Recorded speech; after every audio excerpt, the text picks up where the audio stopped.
voltando ao score. Então, tá lá o Doc Brown no estacionamento, apareceu o DeLorean dentro daquele caminhão, tem aquele fog todo, tá naquele aura mística da máquina do tempo, e aí você ouve na música primeiro aquele wailing sound, que é aquele som de baleia que é produzido, que a gente falou sobre isso no ET, produzido por um martelo de borracha raspando num gongo, né?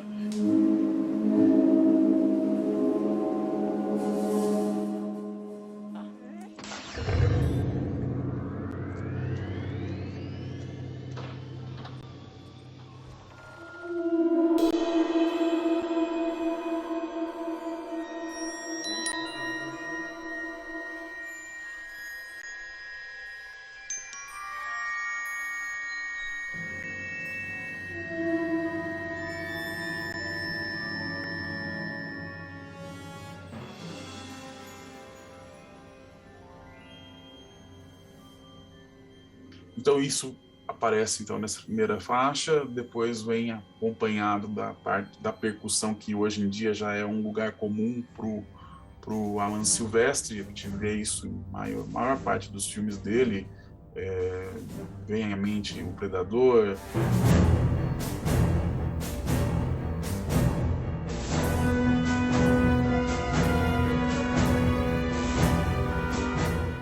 O Segredo do Abismo,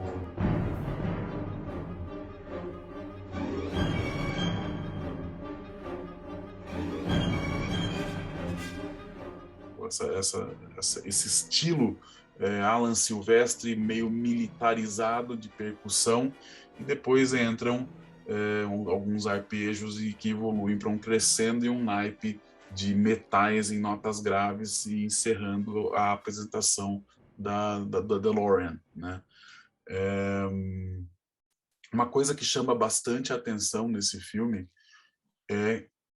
já que a gente está falando de outras trilhas do Robert da dupla, né, Robert Zemeckis e Alan Silvestre, é que esse filme tem uma semelhança estrutural na maneira como ele foi abordado para fazer a trilha, que é muito, muito grande, com um outro filme de 1988 da dupla, que é Uma Assinada para Roger Rabbit. Who Framed Roger Rabbit é um desenho animado com live action.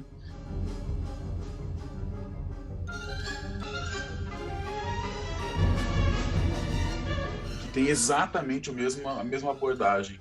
Música Looney Tunes, música que seria apropriada para um desenho animado em um filme um filme live action, como eles chamam, né? Um filme de fotografia normal com personagens e tudo mais, né? Muita coisa nesse filme ela é feita de maneira como são feitos os desenhos animados, ou seja, é o que eles chamam de Mickey Mousing, né? Muita acentuação sincronizada, coisas super exageradas, muito twinkle, muito pop, muito tucu, tucu, tucu, tucu, tucu, tucu.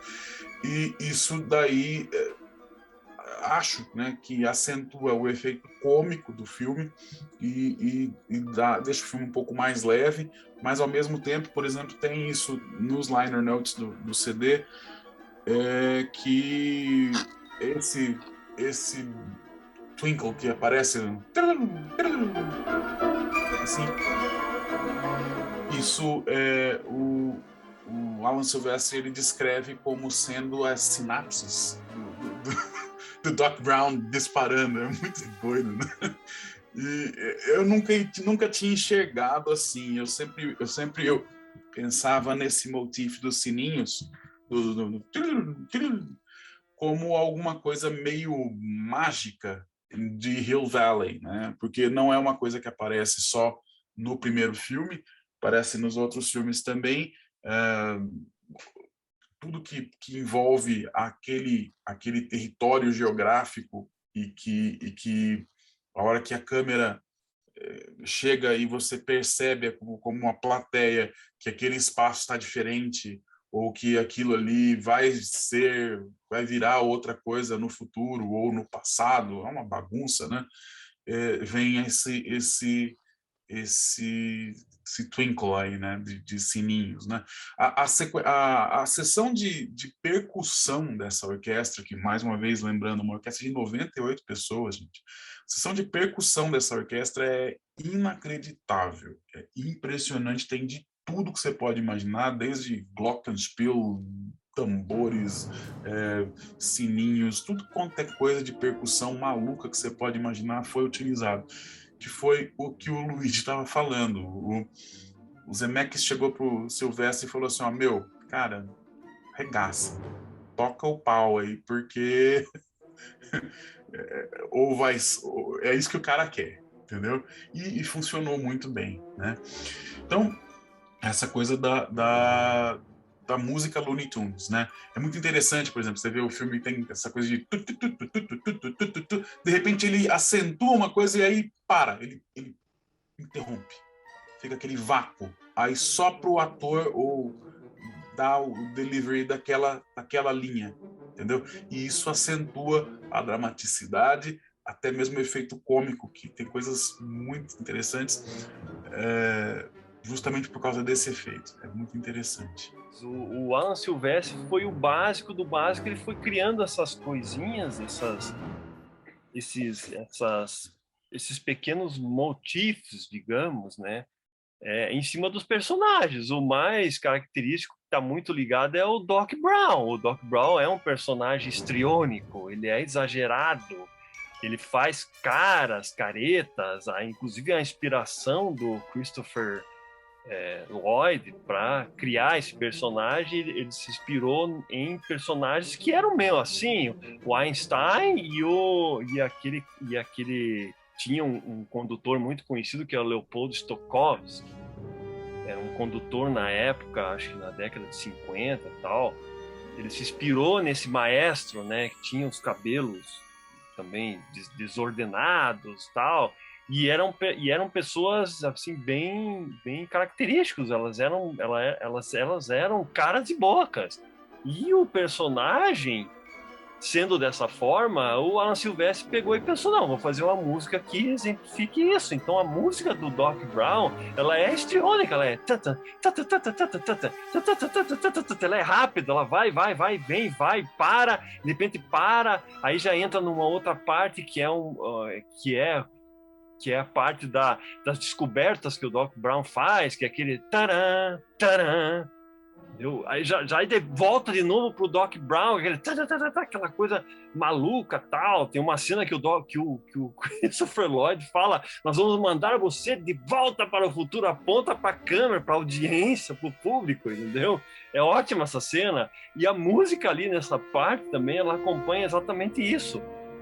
E o Alan Silvestre, acho que talvez seja a forma mais simples, talvez, de você criar a base musical do filme, focando em cima dos personagens. E o filme é em cima dos personagens. Tem o Marty, tem o Doc Brown, tem o vilão, tem os pais, a Lorraine e tal. É todo esse grupo de personagens interessantes. Tem o carro, que é um personagem também. Então, é interessante você ter a primeira cena que o Bob falou, que tem música, quando o carro desce do caminhão, e o carro é um personagem, sem o carro não tem o filme, então tem o teminha ali do carro, aquele tema misterioso, né, que tem uns clique-clac, uns tec-tec, tal, uns reloginhos da história, na música, digamos, né.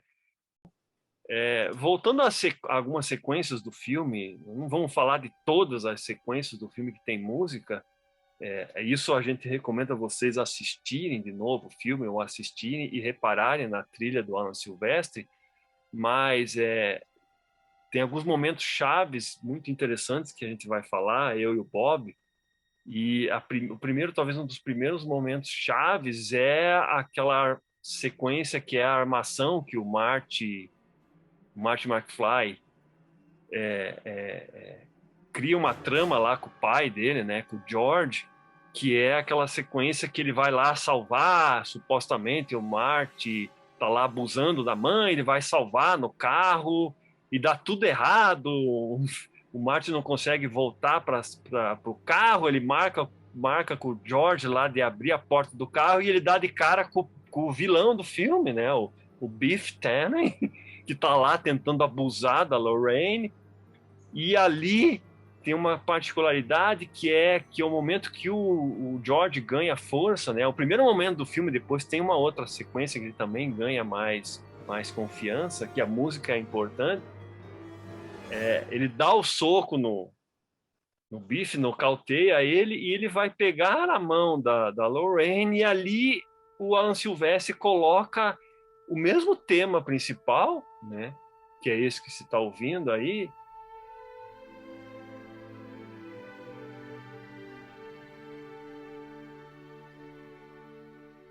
Só que ele coloca de um jeito mais romântico, um jeito meio que o personagem salvou a mocinha do filme, em tese, entendeu? É muito bacana essa ideia, esse uso dessa ideia de um jeito de você pegar o mesmo tema que o Alan Silvestre utiliza, só que colocando ele nesse formato suave, nesse formato mais romântico, mais de suspiro da plateia, entendeu?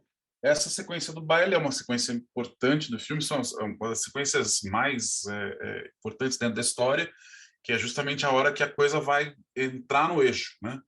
Então, nós temos a sequência da banda, a banda, se eu me lembro bem, a banda, um dos guitarristas, eu acho que teve um acidente, corta a mão e fala que não vai ter mais baile e tudo mais, e o Marty McFly fala, não, peraí, cara, não pode ter, tem que ter baile, porque se não tiver baile, meus pais não se beijam, se meus pais não se beijarem, eu tô morto, entendeu? Então, e é bem isso aí. E tudo isso no filme, isso é só um parênteses aqui, tudo isso no filme, e por isso que é um roteiro super bem amarrado, por exemplo, é por conta disso que o Marty tinha uma banda no passado. Olha que coincidência feliz, né? Então ele sabia tocar guitarra.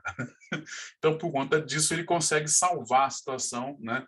Por conta de uma particularidade dele saber tocar guitarra. Bom, beleza. Então ele está lá tocando guitarra, a música, ele começa a tocar, o vocalista olha, dá aquela carinha de dá para seguir. E ele começa a cantar a música Earth Angel, que é uma música bem legalzinha, bonitinha, romântica, e no meio da coisa toda, mais uma vez a coisa começa a querer desandar. E aí tem uma sequência que ele começa a desaparecer, e aí ele não consegue mais tocar porque a mão dele está começando a sumir. Uma sequência até que hoje em dia ela é visualmente crua, né? Porque os efeitos visuais da época eram apenas efeitos ópticos, né? Não tinha computador assim da forma como nós temos hoje, né? Então aí a mão do Marty começa a não funcionar direito, ele começa a desaparecer, e aí nessa hora estava na Earth Angel, e entra nessa hora uma sequência meio tensa de música que é muito sutil e que é para justamente ilustrar esse desespero. Putz, tá dando errado, e agora tá dando errado, eu não consigo mais fazer nada a respeito, né? E aí tem uma sequência, uma coisa que acontece lá, onde mais um maluco lá pega e tira o George McFly de perto da Lorraine, e aí o George reage e fala, não, peraí, sai daí que essa menina é minha. E na hora que ele pega a Lorraine e dá aí o beijo na Lorraine, e aí tudo entra no lugar.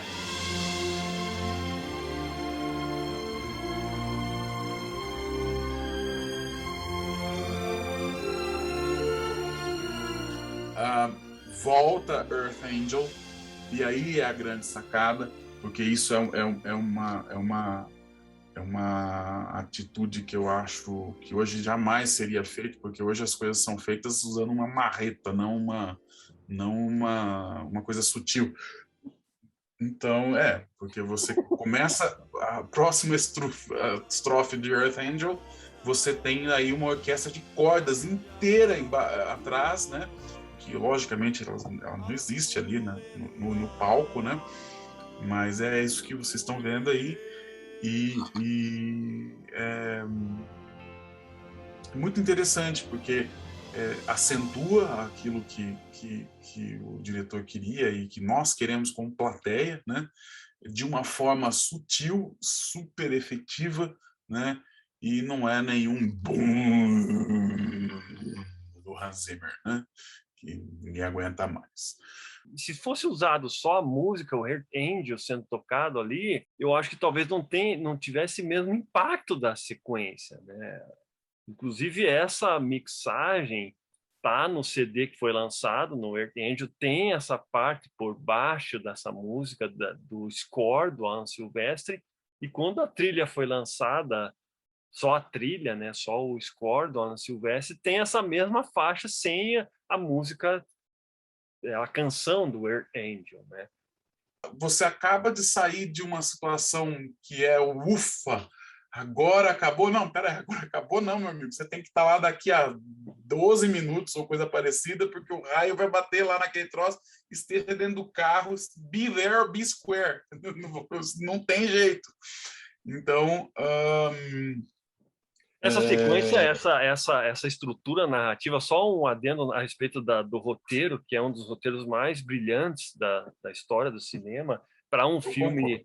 para um filme pipoca, né, para um filme É sensacional. destinado ao público em geral. Essa estrutura é uma estrutura clássica, que é a resolução de problemas, é um problema atrás do outro, né?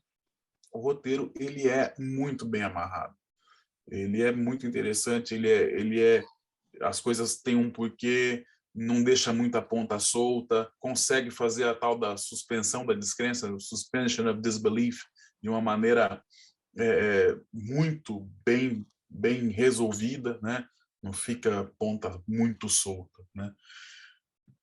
O Marty McFly entra na máquina do tempo, vai lá e interfere na vida dos pais. É um puta de um pepino que tem que resolver. Aí ele resolve isso aí tem que trazer o Marty de volta para 1985. E daí essa sequência é só problema. Começa a dar tudo errado, né? É super legal essa sequência, porque é um problema atrás do outro. O carro desliga, o cabo desconecta, enfim. A música É isso acompanha aí. tudo isso aí. Vai lá, pô, fala dessa música. E É sensacional. acompanha nesse sistema que a gente já tinha colocado antes, destacado antes, que é pequenos riffs de música, e aí interrompe. Então você vê a sequência, por exemplo, do Doc Brown colocando, montando aquele aparato todo, e ele lá procurando, cadê o Marty? Cadê o Marty? Aí ele olha para cima, olha no relógio, damn! Olha pro lado, pro relógio da torre, damn! E sempre faz um damn! Damn! É o personagem histriônico, né? Exato, É o é filme inteiro sensacional. assim, né? E a música vai em cima disso aí, né? Exato. E aí, essa sequência do Clock Tower é uma sequência que tem muita semelhança estrutural com aquela sequência que nós discutimos do ET, sequência final do ET de cerca de 15 minutos, se eu não me engano, o final reel, né, do ET, e que é uma sequência onde tem muita coisa acontecendo, com uma música grandiosa. Porra, cara, olha, é sensacional. Isso só vendo mesmo, e você ouvindo o que o compositor fez naquilo ali, para você ter uma ideia do trabalho que deve ter dado isso para acontecer, e que resultado, né? Ficou espetacular mesmo, né? Muito bacana. Ela vai de vários, ela muda de tom a quase todo instante, né? São 10 minutos que vai mudando assim. Essa parte dessa trilha, dessa faixa que eu mais curto, que é a marca registrada, talvez, do Alan Silvestre, é quando o Doc começa a explicar para o Marty ali o que ele vai ser feito. Eles começam a se prepara o carro, que é isso que a gente está ouvindo aí, que é totalmente percussão, é bateria tal, seria eles preparando para tudo acontecer. Essa é a parte que mais eu acho legal dessa música, entendeu? Fica aquela bateria, e daí joga ao mesmo tempo, e fica um tempão aqui, daí começa a acontecer tudo aquelas desgraças que começa a acontecer, né? O Martin entra no carro, ele tenta avisar o Doc também que ele vai levar tiros, né? Aí não dá certo, começa a ter raio, o Doc não ouve, ele se assusta com aquelas gárgulas, é uma sequência sensacional. E a música vai acompanhando toda essa trajetória, né? Todo esse momento dessa sequência inteira, até o final. E daí ele consegue, o carro passa lá, o raio vai, desce pelo cabo, bate no capacitor de fluxo lá, enche o carro de 1,21 gigawatts, que é famoso até hoje, essa marca, e faz o carro viajar no tempo, né?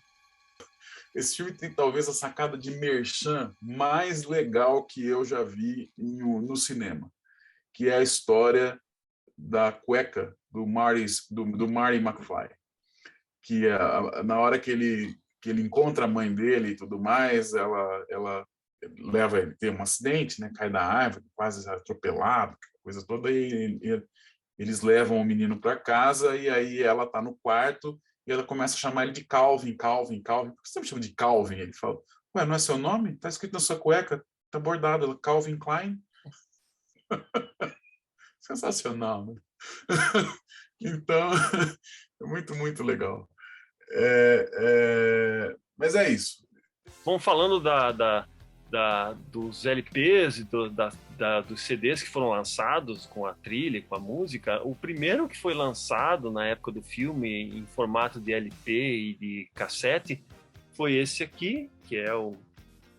Aqui no caso eu tô com um CD, né? A versão em CD que depois foi lançado em CD, mas é o álbum original, né?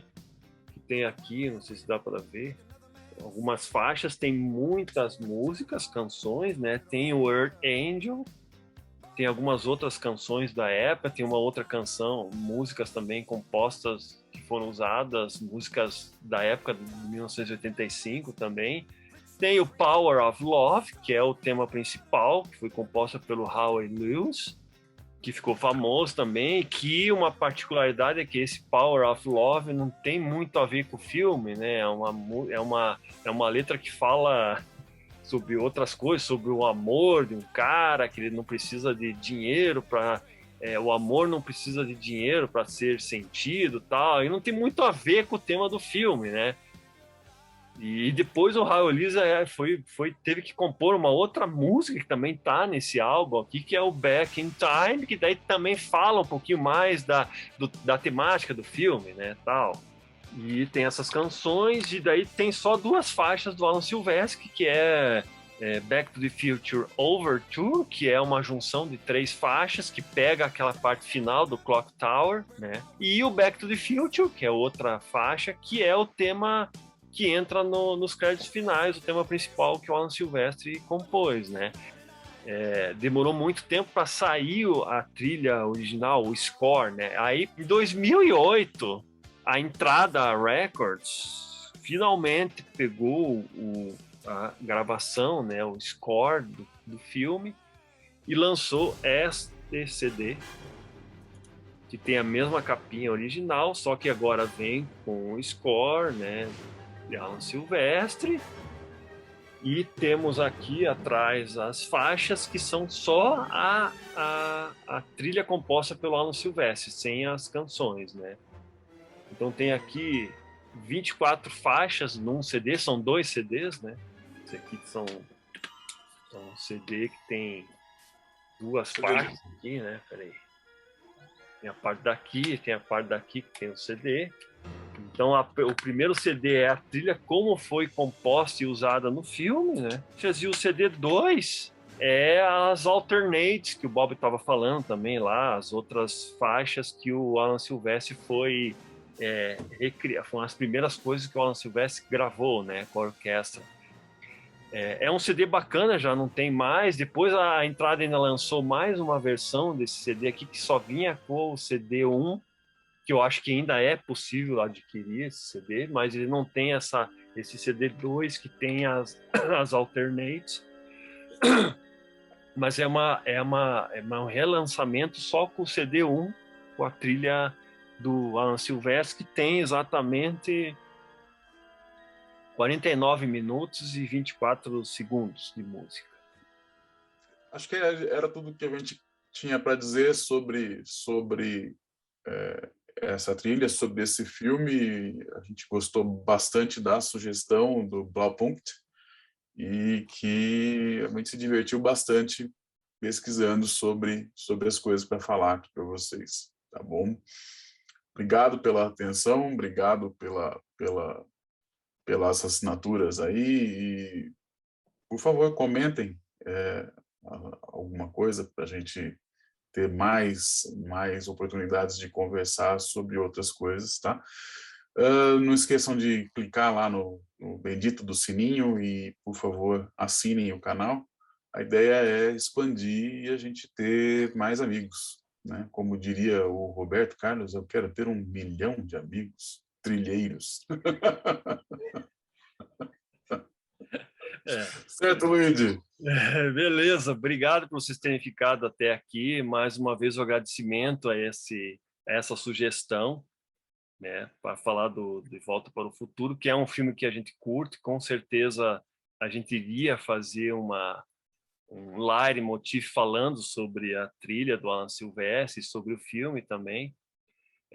Obrigado de novo. Ficam abertos aí para vocês também mais sugestões. E é isso. Vamos para o próximo vídeo. Tchau. Falou!